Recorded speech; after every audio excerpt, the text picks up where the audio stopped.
Kembali lagi di Ruang Zaki. Polarisasi politik tidak hanya terjadi pada PDI Perjuangan. Partai besar lainnya adalah Gerindra misalnya. Ketika kemudian dengan sangat mengejutkan, orang Prabowo Subianto selaku ketua umum yang selama ini terus malang melintang menjadi kandidat dalam pemilu ke pemilu, menemukan kader yang sama potensialnya, bahkan ada pasangan Prabowo pada saat pemilu 2019, Sandiaga Uno. Polarisasi ini semakin kuat akhir-akhir ini dikarenakan ada potensi survei yang menempatkan kedua kandidat ini untuk bisa menjadi capres maupun cawapres. Dalam survei-survei ini Prabowo Subianto menempati posisi antara 2 atau 3 besar sebagai capres pilihan masyarakat publik. Sementara Sandiaga Uno juga menempati posisi yang strategis sebagai kandidat cawapres. Nah, tetapi persoalannya adalah mereka ada di satu tubuh partai politik, yaitu Partai Gerindra. Secara hitung-hitungan politik, tentu saja tidak mungkin Gerindra mengusung kandidatnya sendiri. Beda cerita dengan PDI Perjuangan. Oleh karena itu, ini yang menyebabkan tentu saja salah satu di antara mereka harus mengorbankan diri untuk tidak menjadi kandidat. Artinya cawapres bisa saja diambil dari PKB misalnya, atau justru dari kader non-partai untuk bisa mendulang kekuatan Prabowo Subianto. Kita tahu bahwa Sandiaga Uno itu punya ikatan yang cukup kuat dengan Gerindra.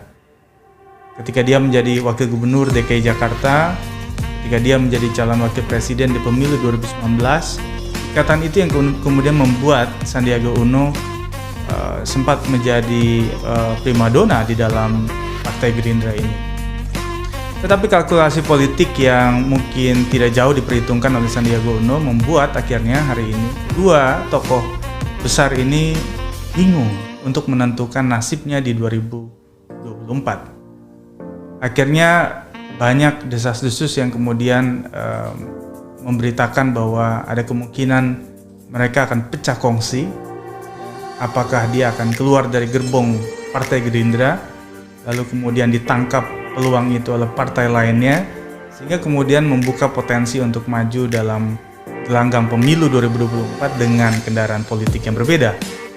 Nah, inilah yang kemudian menjadi PR besar bagi Partai Gerindra untuk bisa menyelesaikan bukan saja urusan koalisi yang tidak begitu solid dengan PKB, tetapi juga urusan internal mereka yang memiliki dua matahari yang punya potensi untuk maju di pemilu 2024. Ini juga yang kemudian menjadi keresahan bagi para kader di Partai Gerindra untuk bagaimana kemudian menciptakan sebuah paket kandidat di 2024 yang bisa mendorong kemenangan bagi Prabowo Subianto. Tentu saja ini adalah momen bagi Prabowo untuk bisa membuktikan bahwa setelah pengalaman pemilu-pemilu sebelumnya yang begitu sengit dengan lawan politik seperti Joko Widodo dan seterusnya, itu membuktikan bahwa pengalaman kemarin itu bisa mengantarkan Prabowo pada sebuah kemenangan pemilu yang bersejarah tentu saja bagi Partai Gerindra.